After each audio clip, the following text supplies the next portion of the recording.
Finaliste de la dernière édition All-Star de Koh Lanta, Hugo a révélé dans un podcast qu'il n'avait prévenu quasiment personne avant de partir en Polynésie française. De quoi causer les larmes de son fils, alors âgé de 11 ans. Il y a des visages de Koh Lanta que l'on n'oublie pas. Celui d'Hugo en fait partie. Il est même entré dans la légende, saison All-Star de l'émission proposée à la fin de l'été 2021. Marqué par le retour d'héros emblématiques du jeu de survie, cette édition n'a pas eu bonne presse à cause des accusations de tricherie parues pendant la diffusion de l'aventure. Au final, aucun gagnant n'a été désigné, une grande première, mais les internautes et téléspectateurs n'ont eu de cesse de saluer l'humilité d'Hugo. Ce dernier n'était pourtant ni parti pour être plébiscité, ni parti en annonçant sa participation au programme à ses proches.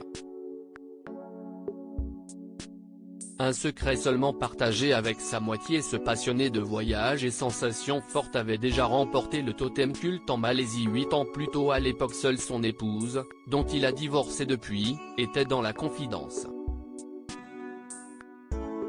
Hugo tente à nouveau l'expérience en solitaire quelques années plus tard, sans pour autant changer son mode de fonctionnement.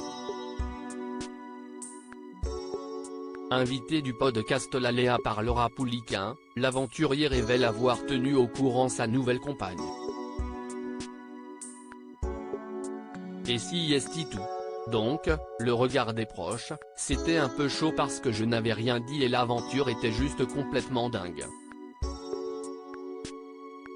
Le premier soir je me retrouve à la télé et je suis éliminé, je ne leur avais rien dit donc je ne te dis pas le bordel derrière, lâche le quadragénaire en riant. Ses parents étaient plongés dans le désarroi, puis, il y a eu un cas plus dur à gérer, se souvient le candidat. C'était un petit cadeau empoisonné. Le papa d'un garçon de 12 ans avait laissé son petit sur le banc de touche. Mon fils m'a appelé en pleurs. Il ne comprenait pas ce qu'il se passait lui non plus, dévoile Hugo dont la famille a appris son passage sur TF1K au moment de la diffusion. Inconsolable, le jeune homme a été réconforté par son père qui n'a rien spoilé pour autant. Je lui ai répondu non mais on va se calmer et on va regarder, il y a encore des trucs qui peuvent se passer. Et ils ont découvert l'île des bannis et chaque semaine ils étaient en hallucination complète. Ma mère a dit tu ne refais plus jamais ça, elle frôlait la crise cardiaque à chaque épisode.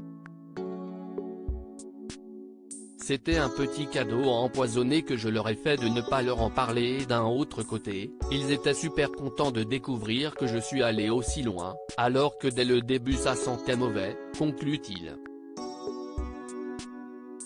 Un souvenir finalement heureux. À lire aussi 16 kilos en moins, Hugo, Koh Lanta, révèle les conséquences de l'aventure de TF1 sur son quotidien et le pépin de santé qui l'a emmené à l'hôpital.